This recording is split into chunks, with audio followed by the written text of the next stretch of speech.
Amigos de Red de Fútbol, bienvenidos a una nueva entrega de ¿Qué pasa Inter Miami? Estamos como siempre en los estudios de KRH Media junto a Eduardo Vizcayart.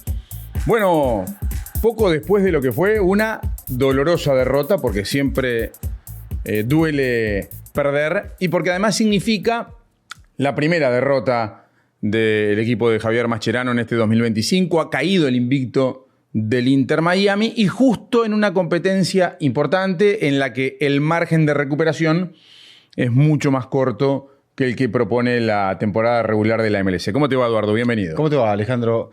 La verdad que, pasaron muchas cosas en los últimos días. Primero, el regreso después de la fecha FIFA, el Inter que no había jugado MLS y la vuelta de Messi que se dio en ese partido. Nos veníamos preguntando cuándo volvería Messi, cómo volvería Messi. Pensábamos que por el hecho de no haber ido con la selección argentina podían ni siquiera jugar como alternativa, como suplente en Los Ángeles, pero termina jugando de entrada en Los Ángeles porque vuelve en el partido anterior.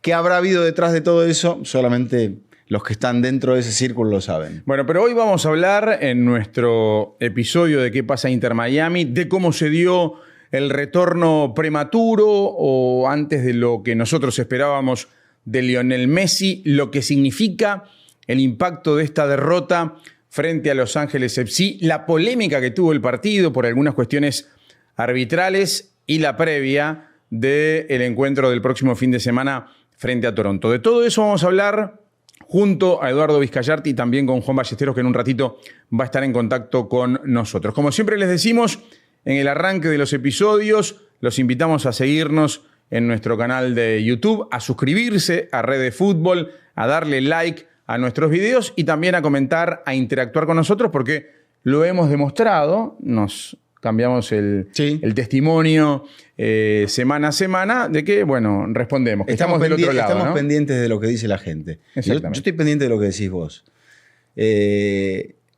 ¿Cómo viste al Inter? Mal. Lo vi mal. Primer diagnóstico. Sí, lo vi apagado, lo vi gris, lo vi repitiendo algunos errores del pasado. Pero lo que más me preocupa es que aquellas cosas que veníamos valorando, viendo como muy positivas, no se están repitiendo. Entonces me parece que hay como muchos elementos como para analizar, teniendo en cuenta algunas cosas, que la revancha se va a jugar el próximo miércoles en Fort Lauderdale, que en esta competencia todavía vale el gol de visitante, es decir, desde el punto de vista del resultado hubiese sido mejor, para ser muy simbólicos, perder 2-1 que perder 1-0. Exacto. Porque si Los Ángeles viene, te convierte un gol, ya te obliga a ganar por 2 de diferencia. Entonces, ese es un condimento que hay que tenerlo en cuenta. Otro condimento que hay que tener en cuenta, ahora Juan nos va a explicar. Bueno, Busquets no va a estar en el partido de revancha por acumulación de tarjetas amarillas. Pero más allá de esos dos elementos que son muy objetivos, a mí lo que más me preocupa es cómo cayó en líneas generales el rendimiento del equipo. ¿Vos cómo lo viste? También vi primero que Los Ángeles le dio mucho protagonismo al Inter. Le cedió la pelota, muy activo Messi, sobre todo en el primer tiempo. Escasa conexión con el resto de los delanteros, porque Messi encaraba con esa diagonal desde la derecha hacia el medio. A Fafá Picó no le abrían mucho el juego. No sé si era el hecho de que no estaba Tadeo Allende, ausencia que se sintió mucho. Suárez no tuvo prácticamente ninguna oportunidad. Una media vuelta tras un pase de cabeza de Messi que la tira muy lejos. Sí, y un remate después muy por arriba. O sea, le costó mucho entrar a la defensa de Los Ángeles. Cosa que el equipo ahí mostró falta de variantes, falta de velocidad en ataque, una porfía por el hecho de entrar por el medio, los cambios no lo mejoraron.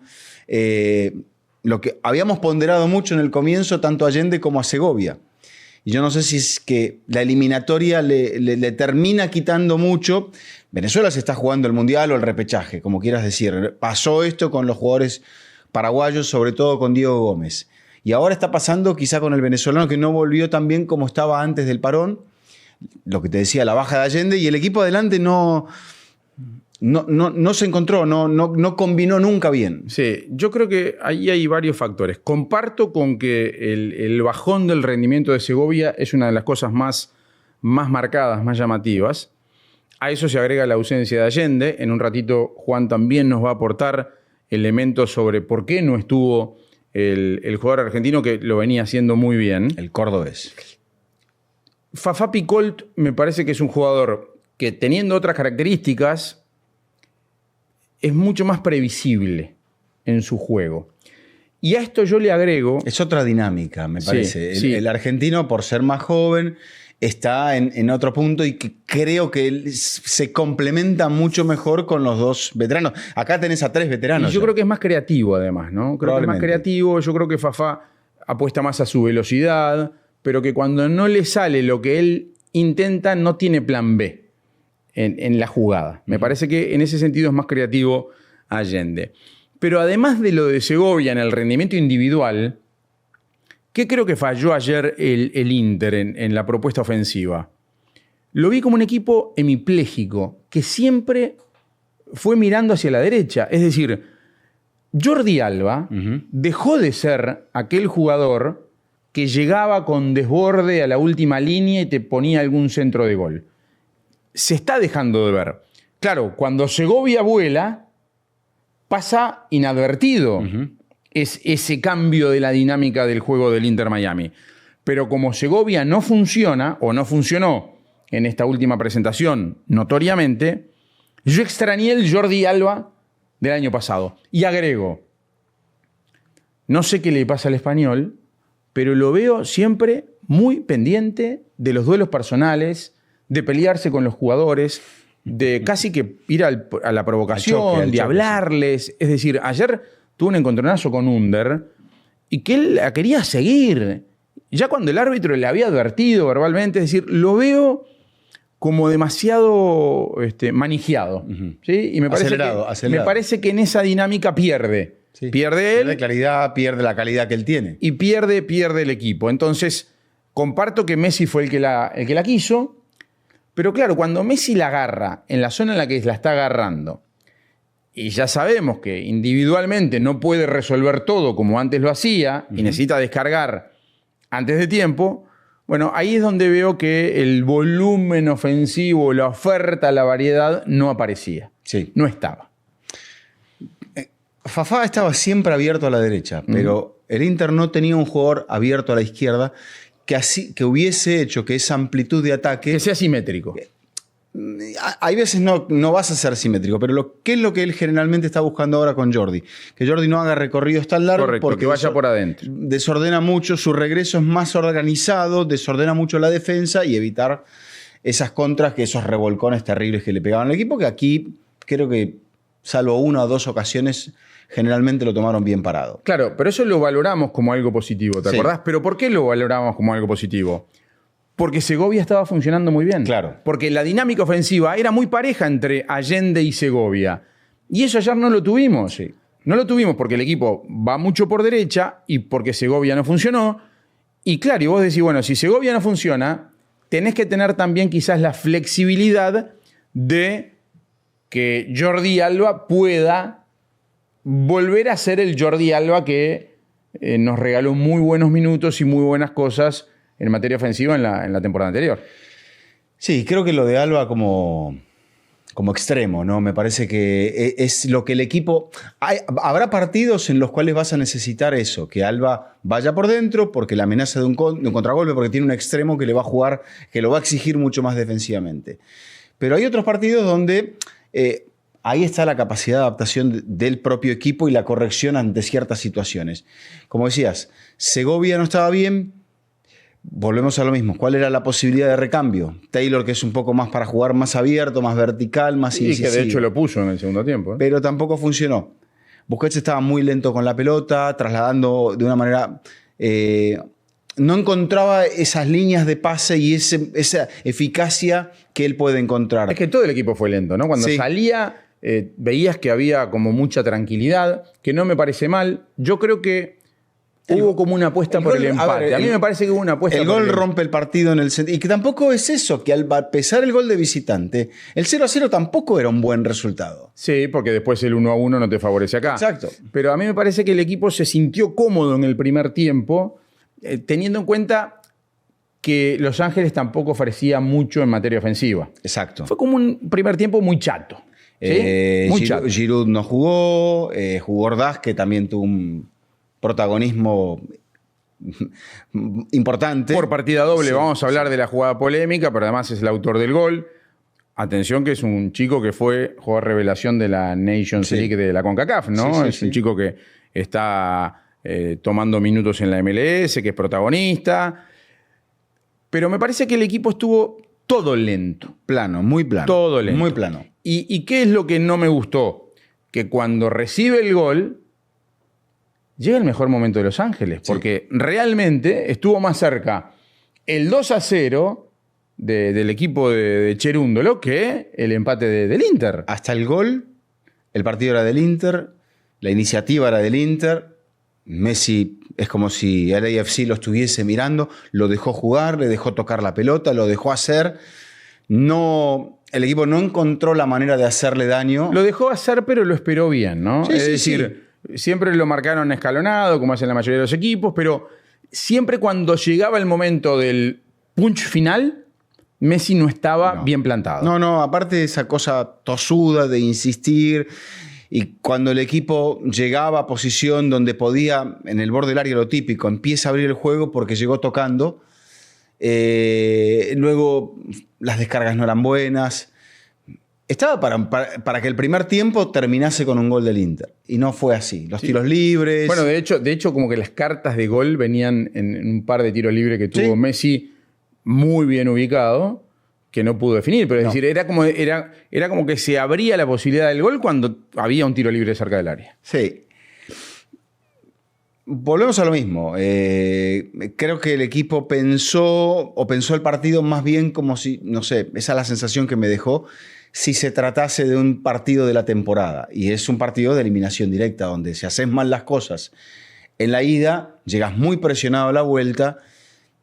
Por lo que mostró Los Ángeles. ¿Qué es Los Ángeles hoy por hoy? Un equipo que ha perdido 3 partidos en la MLS y que ha ganado 3 partidos, ha jugado 6. O sea, un equipo con irregularidades, como lo muestra. Todo o nada. Y que aquí, sin jugar un partido extraordinario, hizo que el Inter jugara mal, que fuera ineficaz y que el propio Inter Miami no encontrara las maneras de poder abrir al rival ni de poder hacer jugar sus mejores cartas en su mejor versión. Bueno, y eso es lo que se vio. Y además se agrega otro dato para la preocupación. La jugada del gol de Ordaz. Sí. Muchos ponen la mirada en Ustari. Yo creo que hay más responsabilidad de la defensa que del arquero. Es una pelota que va muy esquinada, difícil para cualquier arquero, pero a mí me llama la atención la pasividad de los defensores, cómo lo dejan venir, cómo lo dejan rematar. Incluso Falcón, que lo hemos ponderado mucho, creo que es uno de los principales responsables en el gol del Inter Miami. ¿Por qué? Porque lo deja rematar. Incluso hay un gesto del propio zaguero uruguayo, como que se retira de la acción, como que se corre de la jugada. No sé si es un error de cálculo de pensar que la pelota va a salir desviada. No sé qué pasa por la cabeza de Falcón en ese momento, pero creo que es protagonista en ese 1-0. Así como también hay que decir, salva el segundo poco después, ¿no? Sí, sí, sí. Es una genialidad. Con mucha inteligencia y mucha sangre fría de poner la rodilla derecha en tierra para que la pelota se desvíe en él cuando era inminente el segundo gol de Los Ángeles. Sí. Llamó la atención eso. A ver, ¿cómo jugó el Inter para aquellos que no vieron el partido? Jugó Busquets de pivote, un poquito más hacia la derecha jugó Bright. Hay veces que se notó en el hecho de que jugara Busquets solamente en el centro, como que Bright por momentos no encontraba bien su ubicación dentro del partido. El Inter también, a partir de ahí, salía con la pelota trasladada desde el centro, generalmente con falta de velocidad. En el segundo tiempo, por ejemplo, Allen traslada demasiados balones, se equivoca muchos balones, Busquets también. Y es producto de cómo lo estaba esperando Los Ángeles. Entonces, Segovia del otro lado no aparecía porque o sea, no encontraba su lugar en la creación o su lugar en la banda. Suárez estaba ahí batallando con los centrales, pero tampoco era una referencia. Y Pico siempre abierto a la derecha porque Messi arrancaba la maniobra más de atrás y la terminaba casi como un enganche. Suárez yo lo vi muy preocupado de cómo se armaban las jugadas todo el tiempo. ¿No viste que estaba todo el tiempo marcando pases? Cuando los compañeros se arrimaban, él era como una suerte de director técnico, y cuando la jugada no se generaba como él pretendía, ya se manifestaba ese gesto que él suele hacer. Cosa que también le pasa a Alba, que esa contrariedad. Claro, pero lo que pasa es que Luis, en ese sentido, a ver, este es un tema que no lo va a cambiar a esta altura de la carrera. No. Obviamente, ya lo conocemos y además no le ha generado ningún gran conflicto, ¿sí? Porque es un jugador que, bueno, se ganó el derecho y el respeto de todos sus compañeros y de todo el mundo. Pero te das cuenta que él también elige con quién, ¿no? Es decir, está clarísimo que si Fafa Picol no se la da como él quiere o Fafa Picol no busca el pase que Luis pretende, Luis te abre los brazos y queja. Sí. Si es Messi el que elige otro camino, nada. Luisito, callado la boca. O Jordi, por ejemplo. Claro. Y yo entiendo, ahora está de moda esto de hay niveles, ¿no? Los chicos dicen hay niveles para todos. Yo sé que hay niveles para todos, pero también entiendo que los otros jugadores que reciben esos mensajes capaz que no están preparados emocionalmente para absorber eso de manera natural. Uh-huh. Entonces yo no sé hasta qué momento es inteligente de parte de él proponer esa dinámica gestual. ¿Sabes que hay algo que nosotros no sabemos? Es que es exactamente qué es lo que él está diciendo en el campo y cómo lo toman sus compañeros. Bueno, por eso, pero yo creo que lo que él está diciendo es que él pretende que la jugada va hacia un lado. Gestualmente él se está manifestando como que se está quejando. Claro, pero antes de eso, él marca el pase. Ayer hay muchas acciones. Bueno, son cosas de veteranos. Él sale a pivotear, ¿sí? Bastante lejos del área, y la idea es marcar un pase, ¿no? Marcar una dirección del juego, como es en su cabeza por dónde tiene que ir la jugada. Y cuando no se da ese camino, él empieza. Y ayer fue muy marcado. Creo también porque, sobre todo en el primer tiempo, Messi trasladó en exceso la pelota. Era quizá también la sensación de recuperar las sensaciones con la pelota de Messi. Volvemos a lo mismo. Ustedes conocen la película. Messi siente un pinchazo en Atlanta, no va con la selección, Argentina juega bien, sin Messi, gana en Uruguay, gana contra Brasil. Lo que pasó, ¿cuánta gente en Argentina se acordó de que faltaba Messi? Nadie. Nadie, todo el mundo se acordó, pero después que ves el rendimiento de la cancha... Correcto. Claro. Entonces, Messi vuelve, decíamos, bueno, si no fue con la selección, por lo menos tiene para 3 semanas. Estuvo ya en el partido del fin de semana y estuvo con gol. Claro, entra, claro, porque todos imaginamos que iba a estar en el banco y no lo iba a poner para viajar a Los Ángeles. Sin embargo, está en el banco frente a Filadelfia, entra, hace gol, con la derecha de vuelta. Sí. Es decir, se lo vio bien. Y en el partido con Los Ángeles juega a los 90 minutos. Sí.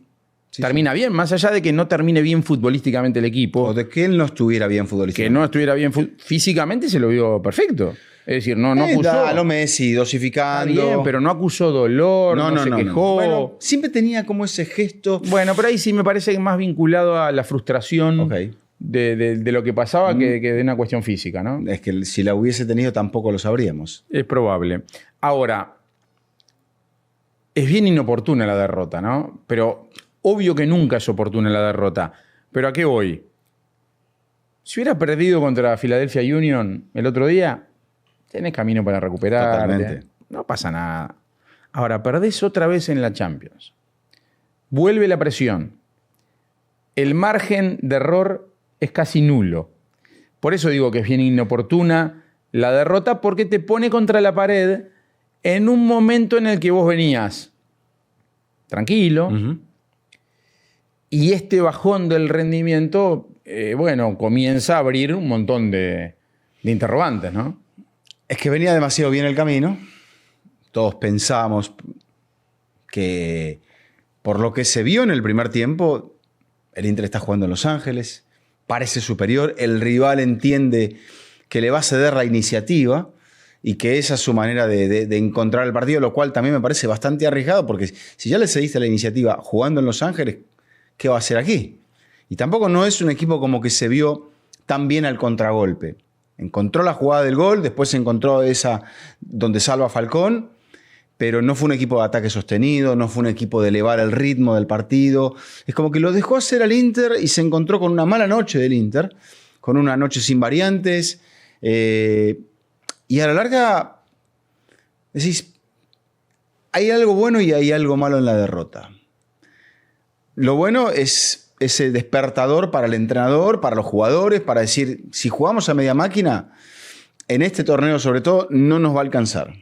Y eso que todavía no ha llegado el hecho de tener que ir a jugar a México, que eso ya sabemos que es la aduana definitiva para poder llegar a algo.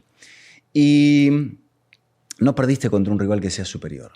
Entonces eso también es un valor que a esta gente le hará entender que teniendo un buen partido en la vuelta, el Inter tiene que pasar. Claro, pero ahí es donde está el riesgo, ¿no?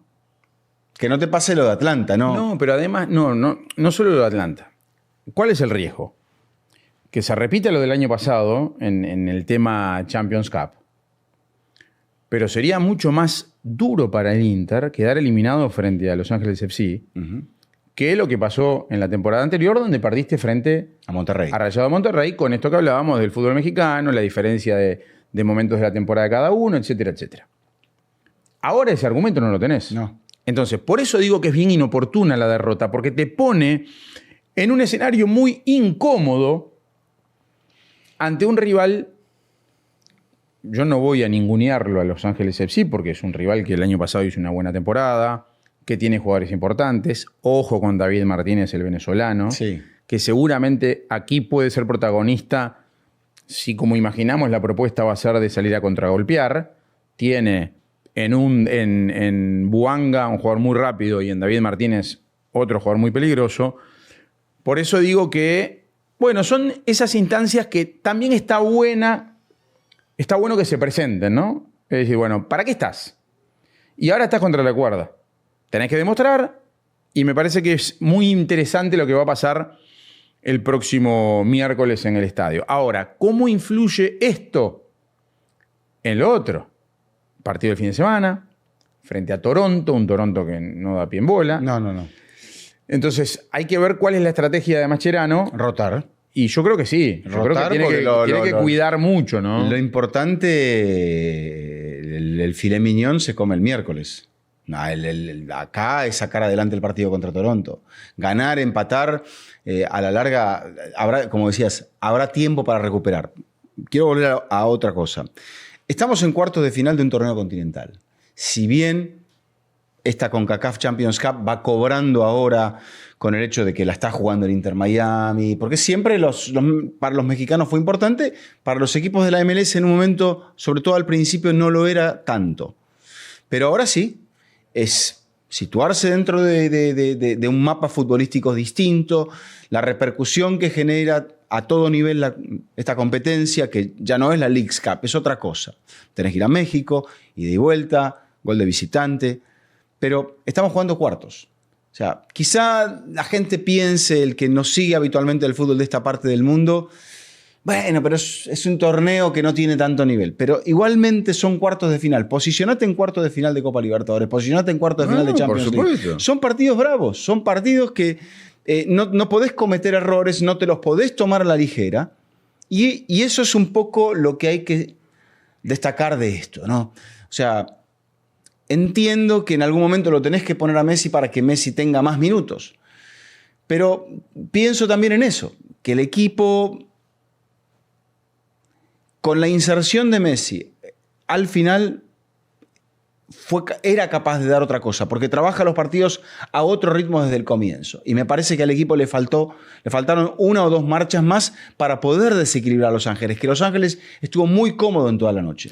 Ya nos vamos a meter en lo que va a pasar el fin de semana frente a Toronto.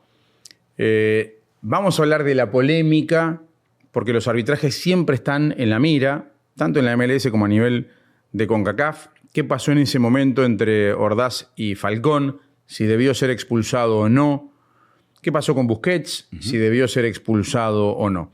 Pero antes vamos a recibir a Juan, que nos va a dar su visión de cómo impacta este resultado, de cómo se absorbe esta derrota frente a Los Ángeles FC en el partido de ida de cuartos de final de la Champions Cup de la CONCACAF. Mis queridos amigos, Ale Vizca, abrazo enorme. Después de la caída de la que vienen hablando frente a Los Ángeles FC, dura y dolorosa, por supuesto, nosotros vamos a intentar en este informe desmenuzar cuáles son las sensaciones con las que se quedó el equipo, el cuerpo técnico y todo el staff de Inter Miami. En principio, preocupación. Si antes de los 90 minutos había optimismo, no vamos a decir que este se perdió, pero sí queda claro que fueron primeros 90 en donde el equipo fue superado y la sensación interna, incluso en el seno del plantel, es que se zafó, que pudo ser más dura la derrota, y no solo porque Falcón salvó esa pelota en la línea, sino también porque en el juego el equipo local, el equipo angelino, tuvo en casi todo el desarrollo del partido el control del mismo. Entonces las sensaciones no son buenas. Seguramente Mascherano verá alternativas para el partido de vuelta. Falta mucho, la serie está absolutamente abierta, son 180 minutos, pero la sensación de hoy, un rato después del partido, es que se dio un paso atrás ante el primer rival serio de la campaña 2025. Cuando se habla de serio no quiere decir que los otros adversarios hayan sido de menor calificación, pero está claro que este equipo que venció a Miami es el primero de una jerarquía similar al del conjunto de la Florida. La sensación entonces es que hay que recuperar a Allende, vamos a hablar en un ratito, que jugadores que se esperaban den un paso hacia adelante, como el venezolano Segovia, no lo pudo hacer, y salvo un rato de Messi, el resto tampoco acompañó. Se destaca a Bright y preocupación extrema por lo que sufrió Luján con Boanga, el delantero africano. Hasta aquí, muchachos, las sensaciones, lo que dejó esta primera parte de la serie ante el equipo angelino y el recuerdo interno, lo que se vive dentro de Inter Miami es que no nos pase lo mismo que el año pasado, cuando el equipo quedó en esta misma instancia afuera de la Copa de Campeones de la CONCACAF. Vuelvo en un ratito. Bueno, hasta ahí lo de Juan con respecto al partido que se disputó en el BMO. En un ratito, Juan nos va a dar su mirada con respecto al tema Allende. ¿Qué pasa con Allende? Sí. Y cuál es el equipo que se vislumbra para jugar frente a Toronto FC el fin de semana en el Chase Stadium. Vuelve a jugar domingo, ¿no? Le toca el domingo, ¿no? Es el partido del domingo el que tiene el Inter Miami frente a Toronto. Sí, el día 6, domingo. Te quiero felicitar. Y me quiero felicitar. Adelante. Porque no hemos hablado en el análisis general del partido de la polémica. Pero la gente está esperando que hablemos de la polémica. Y qué incidencia tuvo en el partido y si estuvo bien o no el árbitro en sancionar esa tarjeta amarilla para Ordaz. Muchos, incluyéndolo a Javier Mascherano, piensan que Ordaz debió ser expulsado y que eso tuvo capital incidencia en el trámite del partido, porque estamos hablando de una jugada que se dio a los 20 y 22 25 minutos. Sí, a los 25 es el fallo VAR, pero la jugada se da a los 22 minutos. Entonces, quedaba mucho por delante, ¿no? Sí. ¿Cómo la vio Vizcayart? Y desde ya quiero que ustedes nos cuenten cómo la vieron, ¿no? Es decir, ya en los comentarios nos dicen, estuvo bien el juez, estuvo mal, debió expulsarlo, no debió expulsarlo, queremos leerlos, pero adelante, don Vizca. Creo que a la jugada le faltan, a la realización televisiva le faltaron elementos para poder mostrar exactamente lo que había ocurrido. Y fue todo bastante confuso porque hay un tiro libre que se juega y los jugadores que se enganchan, el árbitro está mirando, da la ejecución del tiro libre, autoriza el tiro libre y mira hacia adelante. Mira hacia el centro del campo, casi la línea del centro del campo, donde están Ordaz y Falcón forcejeando. Observa todo eso. ¿Vos decís que lo observa? Yo creo que no lo observa. Bueno, yo creo que estaba mirando hacia ese lado. Sí, no sé. sí, pero mira, no sé si él levanta la vista y ya los ve cayéndose. Yo creo que él mira hacia dónde va la pelota. Okay. Porque la jugada es una jugada en la que no hay pelota de por medio. Es decir, la pelota viene en el aire y ellos no son los que van a recibir la pelota. No son están posicionándose para recibir. Pero la pelota va un poquito más sobre el lateral izquierdo, va más sobre Jordi Alba. Vamos a toda la secuencia. No se ve con claridad.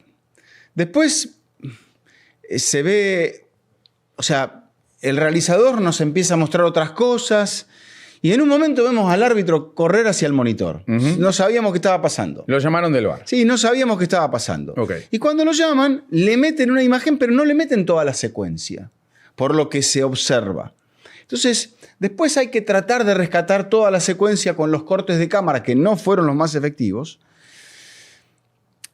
Y por lo que se ve en una de las tomas, Falcón es que lo tiene medio sujetado. Y Ordaz gira y le tira un golpe al rostro, después lo golpea abajo y después le tira un manotazo. En el manotazo, que es la última parte que se observa, que se le muestra al árbitro, le roza el mentón. No es una jugada, digamos, o sea, no lo noqueó. Falcón se toma la cara porque está tratando... Le pone el IVA. Entiende, le pone las tarifas que ahora están... Correcto, ahí está. Entonces le agrega eso para que el árbitro con drama vaya al monitor o lo llamen desde el monitor. Los aranceles Falcón. Correcto. Y el árbitro va al monitor, pero no creo que por lo que vi, ojo, me da la sensación de que es una de esas jugadas grises donde, dependiendo de cómo, hay elementos como para llegar a una roja. Hay gente que dice que hubiese sido muy riguroso. El peso en el partido era grande, porque eran 20 y pico de minutos. Sí, claro, eso es indiscutible. 20 y pico de minutos y después termina siendo el jugador que marca el gol.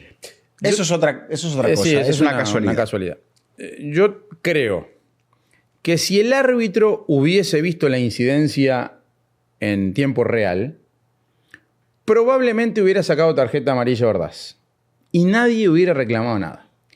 Acá se da un agregado, un extra dramático de que se da el llamado a la revisión fuera del campo. Es decir, el VAR lo llama al árbitro. Entonces ahí entra a jugar un concepto casi que prejuicioso del público aficionado. De que porque lo llama tiene que... Exactamente, de que como lo llamaron le va a tener que sacar tarjeta roja. Y eso no existe. El miércoles en el partido del Atlético de Madrid contra el Barcelona... Eso no existe. Entra a los 7-8 minutos de partido, más temprano aún. César Azpilicueta llega tarde, va con un planchazo a la altura del gemelo. Y el árbitro, ¿qué dice? ¿Qué le pide? Al final, sí, ya vi el planchazo. Quiero que me la muestres a cámara normal, a velocidad normal, con el plano más abierto. El árbitro tiene que pedir más elementos, porque se está jugando una... Bueno, pero probablemente no están acá, ¿no? Bueno. Probablemente no estaban los elementos, porque yo comparto que no había una evidencia que mostrara una agresión. Pero si no decide, ¿qué le dice? Dame otra imagen. El árbitro en campo, que es el que se está jugando el pellejo y el prestigio. Pero ¿qué agrego acá a todo esto? Además de que no había muchas imágenes, el árbitro en el caso de esta acción la arbitra por primera vez frente al monitor, porque él no la había visto la acción. Entonces, ya no está eso de que yo la vi de una manera y a mí me están llamando para decir que vieron otra cosa. No, acá está, yo omití el principio del error claro y evidente. Exacto. Entonces, el árbitro va y la arbitra por primera vez frente al monitor sin grandes elementos. Entonces, está bien que se resuelva por una tarjeta amarilla. Y acá seguramente vaya contra la opinión de muchos de los hinchas fanáticos que entienden, o quizás otros que no son fanáticos, que entienden que era para roja. Voy contra lo de Mascherano, que cree que fue una jugada casi que tendenciosa. Es un gris. Si bien un árbitro muy riguroso entiende que la pelota está en juego, que hay algo que se parece a una agresión. Bueno, pero que se parezca a una agresión no quiere decir que haya una agresión, ¿no? Por eso te digo, es gris. Él dice, amarilla y ya. Y creo que ese criterio de amarilla y ya le termina pesando en la jugada de Busquets en el segundo tiempo. Claro. Cuando entiende que Busquets ya estaba amonestado, quizá por una acción donde lo roza nada más a Under. Pero la manera que va abajo... no, está bien sacar la tarjeta. A ver, yo creo... No es tu caso, ¿no? Porque yo sé que sos súper objetivo y no te dejas llevar por la pasión, ni mucho menos. Pero yo he leído gente, o me ha escrito gente que dice, ni lo tocó. ¿Cómo que no lo va a tocar? No lo tocó en un pie, lo tocó en el otro. Y se tiró con la pierna. Es una falta de tarjeta amarilla clarísima. Y la segunda es amarilla en cualquier parte del mundo. No, la segunda es más amarilla. Entonces, te digo, la segunda es más amarilla que la primera. Puede ser. Te la puedo acompañar. Ahí va. Te la puedo acompañar. No es porque me acompañe. Pero la primera pero no, te pero doy está mi bien. opinión. Voy con el criterio, está bien. Pero creo que la amarilla, la primera está bien sacada. Entonces, peor todavía. Si entendemos que la otra era más amarilla... ¿Cuántas veces no viste a un árbitro entender que pudo haber hecho algo en un momento? Sí, obvio, la inconscientemente famosa ley claro, de la compensación. la cabecita le juega a decir, Sí, y si hubiese sacado estoy la de otra, acuerdo, estoy de acuerdo. Es Lo que Busquets, pasa- aparte de Busquets, Sí, lo que Siga, pasa que ahí... siga. Y bueno, me acumulaste 3 errores conceptuales en uno, ¿no? Ahí va. Es decir, no sacar amarilla, la ley de la compensación y definir qué peso tipo de del jugador jugador. es. Claro, entonces... que no son errores conceptuales, creo que son temas emocionales. Claro, pero todo digo, es emocional. Pero bueno, conceptualmente es un error que el árbitro ponga sobre la mesa esos aspectos. Para mí es decir, si no fui tan riguroso allí, voy a tratar de no ser tan riguroso acá. Y ante la duda, inocencia. Ante la duda, siga. Claro, que es un poco el lema del viejo arbitraje, ahora en el microarbitraje. Si nos enganchamos vamos a discutir de todo. Obvio. A ver, a la postre la consecuencia es la misma porque Busquets no puede jugar el partido de vuelta. Ahí va. O sea, Entra Redondo después. evidentemente le podía... Redondo seguramente va a jugar, o no, o por ahí sale con Bright solamente y arma un equipo mucho más ofensivo. Eso es lo que tendremos que ver de cara a la sí, vuelta. No sé, no creo. A ver, mencionándolo a Bright, sabiendo que no fue de sus mejores partidos... ¿Quién jugó bien en Inter? No, por eso. Pero yo sigo encontrando en Bright de los jugadores más parejos del Inter Sí. cada vez que está en la cancha. Posicionalmente. Es un jugador inteligente, tiene criterio, sabe cuándo se la tiene que jugar, cuándo tiene que arriesgar. La verdad que a mí me encantaría... ¿Sabes cuál es la pregunta que yo le haría a Bright? Me gustaría tener una charla con Bright. ¿Dónde aprendió a jugar el fútbol? ¿En quién se basó? Porque es un jugador que es distinto a la gran mayoría de jugadores que uno ve surgir del college, como se dice, Sí. ¿no? Yo sé que él tiene... Es italiano. Claro, nació en Italia, ahí está. Pero yo quiero que él... Estaría bueno conocer su historia a fondo de cómo fueron sus primeros pasos futbolísticamente. Inspiración, porque por ahí su inspiración Exacto. era Andrea Pirlo, no lo Es un sé. jugador distinto para lo que es el fútbol de los Estados Unidos en general y mucho más de los que vienen del fútbol universitario. Hay una segunda pregunta que va un poco de la mano de cómo él se tiene que adaptar cuando juega con Busquets.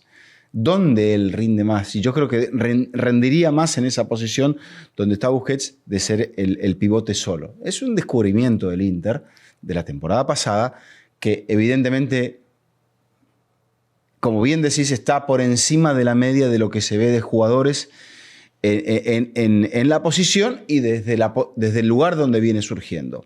Ahora, no es una ausencia que pueda pasar desapercibida la de Busquets, ¿no? No, claro. No, es sobre una todo para un ausencia. partido Es muy delicado. de este calibre. ¿Cuántas veces Busquets no ha metido un pase-gol? No ha tenido una recuperación certera. ¿Cuántas veces no te permite insertarte para jugar como tercer central para que el equipo se despliegue mucho más al ataque? Esa inteligencia táctica, pocos futbolistas la han tenido. Lo que pasa es que Busquets no hace alarde de ella, Claro. ni de su calidad. Pero hay otra cosa que tiene Bright, que juega muy cerca de Messi. Y cuando jugás cerca de Messi, ¿cómo no vas a quedar condicionado porque se la tenés que dar, o porque no se la tenés que dar, o porque tenés que mostrarte, o porque tenés que cubrir cuando él encara? Y él entiende esos movimientos de una manera fantástica. No, y ya ha demostrado la personalidad del carácter para que si no se la tiene que dar, no se la dé. Exacto. Y eso vale mucho en un equipo como el Inter Miami. Vos te la jugás por la rotación. Yo creo que también, evidentemente, es lo que vamos a ver el fin de semana. Se viene el partido con Toronto. Queremos saber cómo se prepara el equipo y sobre todo qué está pasando con Allende, porque todos coincidimos en que su ausencia fue un factor fundamental en la derrota en el partido de ida frente a Los Ángeles. Volvemos con Juan para que nos ilustre sobre estos temas que nos tienen en vilo a todos. Bueno, muchachos, dijimos que íbamos a hablar un poco del equipo pensando no solo en el fin de semana, el domingo frente a Toronto, sino también por la vuelta frente a Los Ángeles. Y la preocupación es de un jugador que hasta acá había sido bastante importante, no solo en el andaminaje del juego, sino también en la contundencia goleadora. Hablo del argentino, exjugador del Celta de Vigo, Tadeo Allende, que una incómoda lesión en la pantorrilla lo dejó afuera incluso de este partido, sino también del fin de semana ante Toronto. Tiene un pequeño desgarro. La idea es intentar que llegue. Ya no había tenido participación en los últimos días, por lo cual completaría 15 días de ausencia en el partido de vuelta próximo miércoles en Fort Lauderdale. Ahí está la clave.